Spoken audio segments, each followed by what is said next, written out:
Sobat Kata Cerita. Like, comment, subscribe.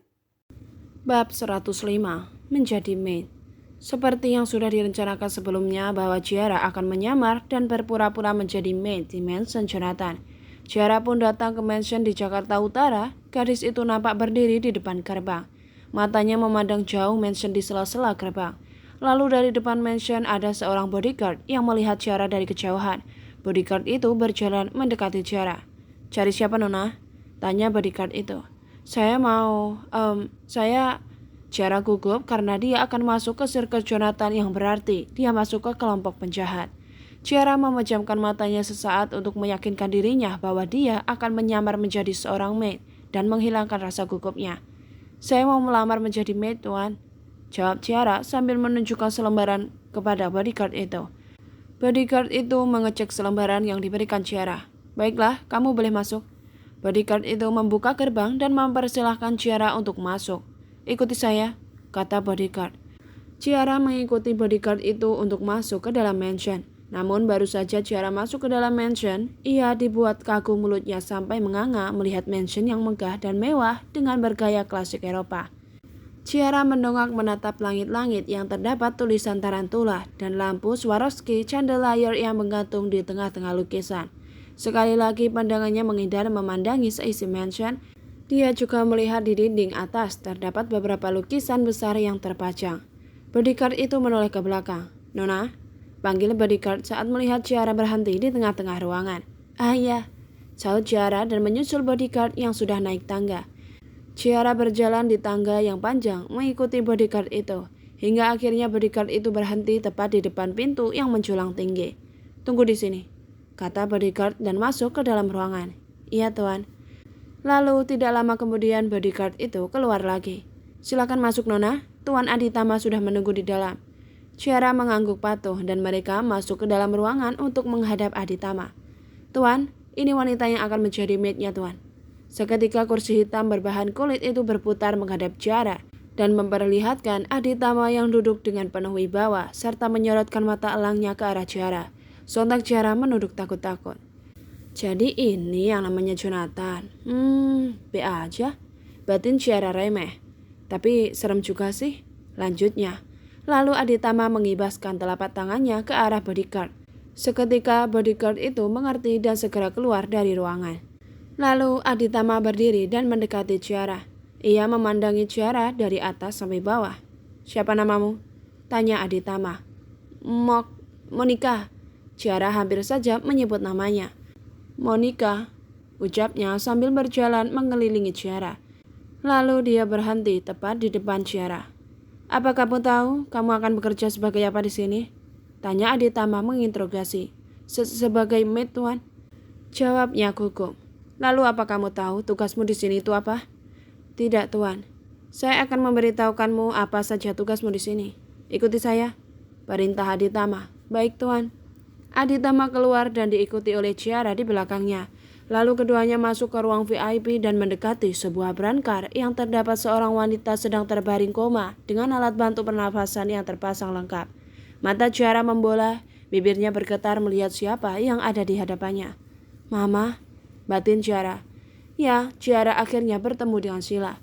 Aditama sebagai nama samaran Jonathan memandangi wajah Sheila yang matanya terpejam dengan sendu. "Kamu lihat wanita di hadapanmu?" "Iya, Tuan. Dia koma dan saya mau kamu mengurusnya dengan sangat baik." "Tugasmu di sini hanya untuk mengurus calon istri saya," pinta Jonathan. Tangan Ciara mengepal di balik dressnya. "Hah, calon istri? Ngaku," batin Ciara sambil menaikkan sudut bibirnya. "Kamu bersihkan tubuhnya dan kamu ganti pakaiannya. Kamu juga harus membantu petugas medis untuk mengurus Sheila," ujar Jonathan. "Dan kamu tidak perlu mengerjakan pekerjaan apapun karena tugasmu hanya untuk mengurus Sheila," lanjutnya. Tak terasa air mata Ciara menetes. "Apa kamu mengerti?" tanya Jonathan yang masih menatap Sheila. Hening. Tidak ada jawaban dari Ciara karena gadis itu sibuk dengan kesedihannya sendiri memandang Sheila. "Apa kamu mengerti?" tanya Jonathan sekali lagi. Tetap hening. Lalu Jonathan berbalik menghadap Ciara. "Nona, apa kamu mengerti dengan penjelasan saya tadi?"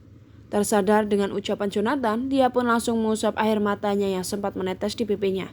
"Ah iya, Tuan, saya mengerti." "Bagus. Apa ada pertanyaan?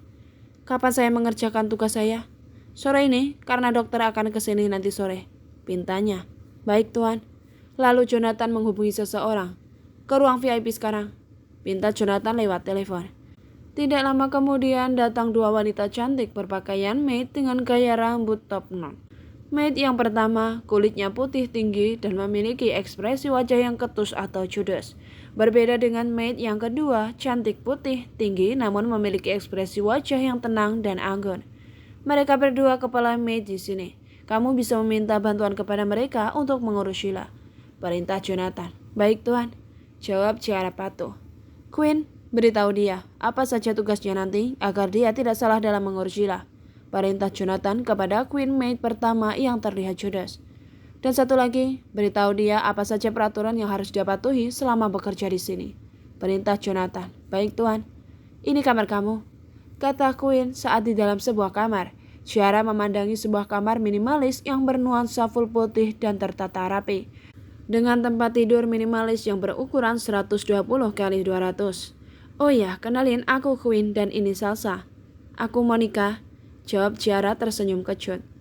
Kamu sudah tahu kan tugasmu di sini apa? Tanya Queen. Mengurus calon istri Tuan Adi? Jawab Ciara. Iya, jadi kamu harus mengurus wanita koma itu. Dan ingat, kamu harus hati-hati dalam mengurusnya, karena salah sedikit saja Tuan Adi akan marah dan mengamuk padamu, atau mungkin bisa saja dia memecatmu. Peringat Queen yang menaikkan satu alisnya. Iya kak. Panggilan Ciara membuat Queen mendengus sambil menatap Ciara dengan sinis. Ini dress maid kamu, nanti dipakai ya. Maid kedua yang bernama Salsa memberikan dress maid dengan warna putih hitam. Iya kak, makasih. Baiklah Monica, selamat bergabung di mansion ini. Ucap Salsa. Iya kak, kita keluar dulu, sebaiknya kamu ganti pakaianmu. Peringat Salsa. Ciara hanya mengangguk lalu kedua maid tadi keluar dari kamar Ciara. Ciara menghembuskan nafasnya kasar, lalu ia segera mengganti pakaiannya.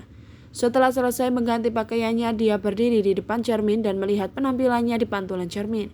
Ciara memakai dress maid berwarna hitam putih, rambutnya ia cepol bergaya top knot, hingga leher jenjangnya sangat terlihat jelas.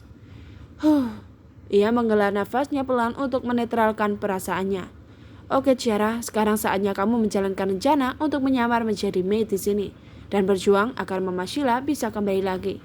Ucapnya memberikan semangat pada diri sendiri. Setelah meyakinkan dirinya, dia berjalan keluar dari kamarnya. Di bagian belakang mansion nampak Atala yang sedang memanjat gerbang. Ia memakai jas hitam senada dan memakai masker. Saat sudah sampai di ujung gerbang, matanya melihat ke arah bawah. Gila, tinggi banget. Atala menelan salivanya susah payah sambil tangannya memegang gerbang. Bismillahirrahmanirrahim. Ucap Atala mengambil ancang-ancang mau lompat. Buk. Atala mendarat dengan tepat, tapi pantatnya. Kakinya berpijak, tapi karena gerbangnya menjulang tinggi, membuat pijakannya melemah dan berakhirlah jatuh. Au, keluhnya dengan nada yang menggelikan.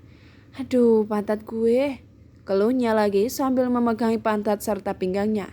Ini semua gara-gara si bocil. Awas saja ya, kalau sampai tulang pantat gue ada yang geser, gue minta ganti rugi. Gerutu Atala. Lagian kalau bukan karena si bocil, gue malas nih lakuin ini. Seketika Atala tersadar.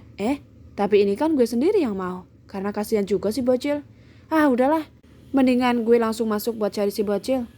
Atala pun berdiri sambil memijat pelan pinggangnya. Dia juga mengibas debu-debu yang menempel pada jasnya. Setelah itu ia berjalan untuk masuk ke dalam mansion dengan mengendap-endap. Saat dia akan masuk, ia melihat dua bodyguard sedang mengobrol di pintu masuk. Ia pun segera menghentikan langkahnya dan bersembunyi di balik pilar. Astaga, ada dua curut lagi. Sesekali Atala mengintip ke arah bodyguard dari balik pilar. Atala terus bersembunyi hingga akhirnya bodyguard itu berjalan keluar menuju depan mansion. Ia pun melanjutkan lagi langkahnya untuk masuk. Lalu dia melihat satu bodyguard sedang berjalan ke arahnya. Atala segera bersembunyi dengan bersandar di tembok, sehingga bodyguard itu tidak melihat kehadiran Atala karena bodyguardnya terus berjalan ke arah depan. Atala berjalan lagi masuk ke dalam mansion. Lalu tiba-tiba dia menghentikan langkahnya kala ia melihat CCTV yang terpasang di sana. Sial, ada CCTV lagi. Ngapain juga gue takut, kan gue nyamar. Atala berdehem kecil dan membenarkan jasnya. Lalu ia berjalan ala bodyguard dengan penuh kewibawaan. Atala terus berjalan berpura-pura mengecek keadaan mansion, padahal dia sedang mencari Mutiara. Dia sudah mengelilingi mansion tapi tidak menemukan sosok Mutiara. Hingga akhirnya Atala menghentikan langkahnya. Si bocil kemana sih? Udah muter-muter mansion tapi gak ketemu juga. Mana ini mansion gede banget lagi? Keluh Atala. Pandangan Atala mengelilingi sekitar mansion. Hingga dia mendongak ke atas lantai 2 dan ia melihat sosok Mutiara yang sedang berjalan di balkon tangga. Atala bersembunyi di balik tembok. Ia juga mengintip ke arah Ciara. Nah, itu dia si bocil. Saat Ciara sudah melintas tepat di samping Atala, lelaki itu langsung menarik tangan Ciara. Hingga Ciara jatuh di pelukan Atala dan pandangan keduanya bertemu.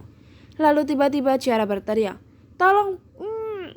Namun Atala segera membekap mulut Ciara dan menatap tajam mata Ciara, membuat Ciara memejamkan matanya karena takut. Ya Allah, Ciara emang jarang sholat, bahkan gak pernah.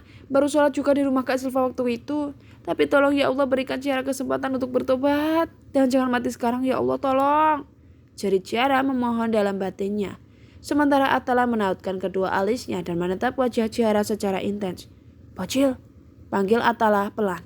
Saat lelaki itu menyebut bocil, seketika Ciara teringat dengan Atala. Hingga ingatan Atala muncul dalam pikirannya. Bocil," panggil Atala. "Woi bocil, dasar bocah lu. Pendek banget sih lu, dasar bocil." Setidaknya itulah ejekan Atala yang muncul dalam ingatannya. Perlahan mata Ciara mengintip sedikit demi sedikit ke wajah Atala yang saat ini sedang memakai masker. "Ini gue Atala," bisik Atala. "Atala?" lirik Ciara. "Atala," ucap Ciara keseruan dan berhambur memeluk Atala hingga ia loncat dan digendong Atala. "Atala, gue seneng banget ada lo. Gue udah takut banget karena gue sendirian di sini," ucapnya memeluk leher Atala sedangkan Atala meringis. "Aduh ya, turun dulu dong, badan lo udah berat nih kayak kontainer." Celetuk Atala lebay membuat Ciara turun dengan kesal. "Berat dari mana? Orang merangil-mungil kayak gini dibilang berat," gerutunya kesal. "Idih, mungil dari mana?" Atala meringis. "Gak lihat nih tubuh gue mungil banget kayak Ratu Elsa," puji Ciara kepada diri sendiri. Atala menyerjet. "Ratu Elsa siapa?" "Ya elah, masa Ratu Elsa aja gak tahu?" "Emang gak tahu?" jawab Atala menaikkan kedua bahunya karena memang dia tidak tahu Ratu Elsa. "Ratu Elsa itu adalah karakter fiksi di film Frozen," jawab Ciara sedikit ketus. "Frozen apaan?" tanya lagi Atala bingung. "Astaga, masa Frozen aja gak tahu? Sekali-kali dong lo nonton anime, kartun biar tahu," cibir Ciara. "Idih, ngapain juga gue nonton kartun?" Atala menyercit lagi. "Oh iya, gue lupa, lo kan gangster, pasti nontonnya film-film action atau enggak film mafia-mafia gitu. Tentang pembunuhan. Enggak banget, pantesan lo jahat kayak psikopat," cibir Ciara lagi, ngomong dengan asal sekenanya. Atala mendengkus. "Pantesan aja otak lo sering ngayal gak jelas, sering nonton kartun sama cerita-cerita fiksi sih," gerutu Atala mengecek balik Ciara. "Ih, ngeselin banget sih lo." Ciara kesal hingga suaranya melengking. "Siapa tuh?"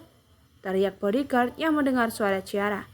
Mendengar ada suara bodyguard, Atala langsung membekap mulut Ciara dan membawanya ke dalam pelukannya.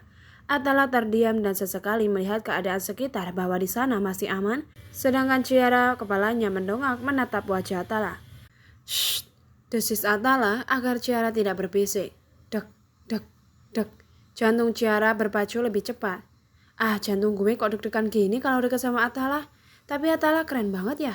Batinnya memuji Atala. Lelaki itu pun mengalihkan pandangannya melihat wajah Ciara, hingga ia melihat wajah Ciara dan melihat mata Ciara yang sedang menatap matanya. "Gue ganteng ya?" celetuk Atala dengan pedenya. "Ih, ganteng dari mana?"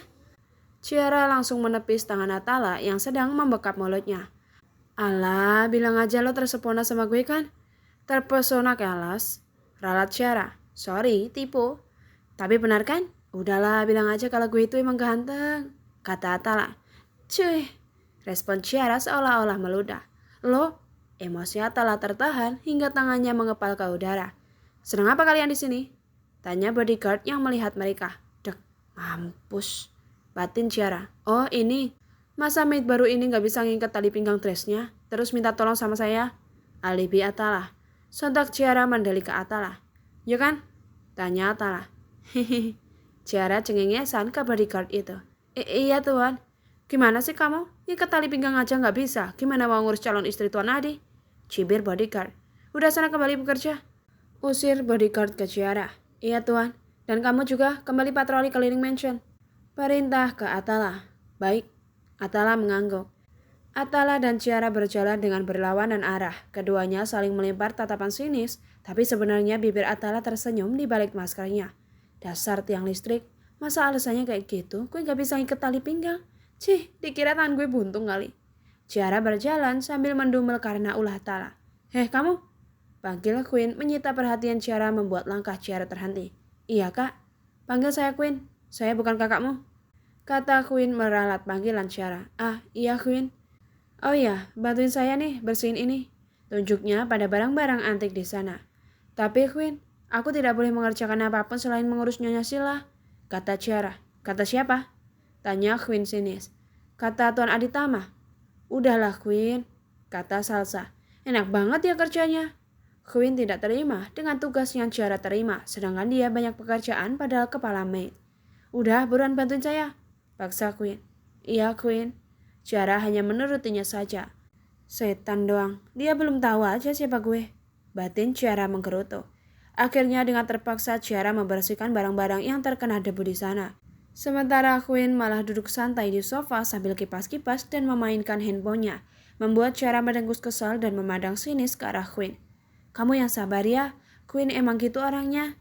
Peringat Salsa. Iya kak, panggil aku Salsa. Ah iya Salsa. Setelah membantu pekerjaan Queen, Ciara kembali ke kamarnya dan membanting tubuhnya di atas kasur. Ciara menghela nafasnya kasar dan menatap langit-langit. Sialan tuh si Queen, mau cari gara-gara dia. Kalau bukan karena gue lagi nyamar, gue udah cambak rambutnya. Gerutu Ciara. Lalu tiba-tiba handphone Ciara berbunyi. Ternyata ada panggilan dari Kalisten. Ciara pun langsung mengangkatnya. Halo Pak, sayang, gimana keadaan kamu di mansion? Papa sangat khawatir. Tanya Kal di ujung telepon. Ciara baik-baik aja Pak, Papa gak usah khawatir. Syukurlah, lalu bagaimana, apa Mama Sheila ada di sana? Sebelum menjawab, Ciara terdiam sesaat. Iya Pak, Mama ada di sini. Di mana Jonathan membawa Mama? Mama ada di ruang VIP Pak, Mama dirawat dengan sangat baik di sini. Lalu apa saja pekerjaanmu? Alhamdulillah Pak, Ciara mendapatkan tugas untuk mengurus Mama Sheila dan itu akan mempermudah proses penyelidikan ini Pak, kata Ciara. Bagus sayang, dan ingat kamu harus pakai kamera tersembunyi yang Papa berikan ke kamu agar Papa tahu tempat Sheila dan ruangan Mama Sheila di sana. Iya Pak, terus update ke Papa, kalau ada apa-apa kamu bilang ke Papa. Siapa? Monica? Teriak Queen memanggil Ciara. Pak udah dulu ya, Ciara dipanggil. Dipanggil siapa? Kok dia sampai teriak-teriak gitu? Biasalah Pak, kepala maid di sini dia juris banget orangnya. Ya sudah, kamu samperin dia, tapi ingat, kalau sampai dia lukain anak kesayangan Papa, kamu bilang ke Papa. Siap papaku sayang. Ya udah ya Pak, Ciara tutup teleponnya. I love you Papa. Love you tuh sayang. Ciara pun mematikan teleponnya dan menghampiri Queen. Saat Ciara sudah ada di hadapan Queen, Queen mengatakan sesuatu ke Ciara. Oh ya, saya belum ngasih tahu peraturan apa saja yang harus kamu patuhi selama bekerja di mansion ini, kata Queen. Dengar baik-baik ya. Peraturan pertama, kamu harus patuh dengan pemilik mansion ini alias Tuan Aditama. Peraturan kedua, kamu tidak boleh keluar mansion tanpa seizin Tuan Aditama. Peraturan ketiga, kamu tidak boleh seenaknya mengambil gambar yang ada di mansion ini dan membocorkan semua pekerjaan atau keadaan mansion ke orang lain atau media sosial apapun. Mengerti? Tekan Queen saat di ujung kalimatnya. Mengerti Queen? Bagus. Ya udah sana. Usir Queen. Sore ini seperti yang sudah ditugaskan oleh Aditama bahwa Ciara akan membersihkan tubuh Sheila serta membantu pihak medis saat proses pemeriksaan Sheila. Ciara memandangi wajah Sheila dengan sendu. Betapa ia sangat merindukan mamanya. Ma, Ciara sangat merindukan Mama. Ungkapnya dalam hatinya. Ma, cepat siuman. Terus kita pulang, kasihan Papa Ma, dia menunggu Mama. Batin Ciara menangis hingga tak terasa air matanya mengalir. Ciara mulai membersihkan tubuh Sheila dan sebelumnya ia meletakkan SPI kamera tersembunyi berbentuk kancing baju di dekat Sheila. Hingga Kalisten dapat dengan jelas melihat wajah Sheila dari mansion. Sheila, aku merindukanmu, ucap Kalisten sambil menatap layar laptopnya sambil menangis. Betapa ia sangat merindukan sosok istri yang sangat ia cintai. Ciara membuka baju Sheila satu persatu dengan tangan yang gemetar. Mama, mata Ciara berkaca-kaca melihat tubuh Sheila yang putih mulus. Selama ini Ciara belum pernah melihat tubuh Mama. Ciara juga belum pernah merawat Mama. Ciara juga belum pernah sedekat ini sama Mama. Pernah dekat, tapi di waktu Ciara masih kecil. Ciara rindu, Ma. Air mata Ciara jatuh di tubuh Sheila. Lalu dia celingukan dan mendekat ke arah wajah Sheila. "Mah, ini aku mau Ciara Kalista, anak keris Mama," bisiknya tepat di telinga Sheila. "Cup." Ciara mencium pipi Sheila sekilas lalu memandangi wajah Sheila sesaat. Ciara meneruskan pekerjaannya agar cepat selesai. Dan setelah selesai dengan pekerjaannya, Ciara memandangi wajah Sheila. "Mama memang sangat cantik," pujinya. "Nona, apa pekerjaanmu sudah selesai?" tanya Jonathan yang baru saja masuk. "Dek," Ciara kaget. Hingga dia langsung mengambil spray kamera mini yang sempat ia letakkan di dekat wajah Sheila. Dan langsung ia tempelkan di baju. "Ah, sudah Tuan." "Ya sudah, sebentar lagi ada dokter yang akan ke sini. Kamu stay di sini," perintah Jonathan. "Baik Tuan." Tidak lama kemudian datanglah seorang dokter untuk memeriksa kondisi Sheila. Ciara membantu dokter layaknya suster di sana. Karena dokter itu hanya sendiri, itu sudah perintah dari Jonathan karena dia tidak ingin banyak orang yang datang ke mansion. Terima kasih sudah menonton. Sampai jumpa sobat.